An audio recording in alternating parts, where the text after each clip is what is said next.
প্রায় 6 মাস হয়ে গেল আমার বড় মেয়ে ক্যারাটে শিখছে।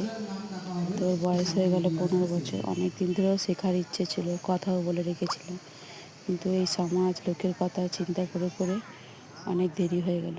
কিন্তু ওর মনের আগ্রহ ওর প্রচুরই ছিল, ও খেলাধুলার প্রতি প্রচুরই, যার জন্য নিজের আঁকাটাকে ত্যাগ করে ক্যারাটেতে ঢুকলো। সব কিছু তো শেখানো সম্ভব না, আর এখনকার দিনে এই জিনিসটা সেলফ ডিফেন্স মেয়েদের ভীষণ দরকার, যেটার জন্য আমি ওর পাশে এগিয়ে রয়েছি, কেউ থাকুক না থাকুক। আর আজকেও প্রত্যেক ধাপে ধাপে নিজের নিজের সম্মানটা নিজেই করছি। আজকে ওর ইয়েলো বেল্ট, তার সাথে সার্টিফিকেট পেলো, আর তার জন্য আমি খুবই গর্বিত, খুবই খুশি, ও নিজেও খুশি। আজকে একটা সম্মানীয় ব্যক্তি, পুলিশ ইন্সপেক্টর, ওনাকে এটা দিলে, হাতে তুলে দিল। যদি ভিডিওটা ভালো লাগে একটা লাইক কমেন্ট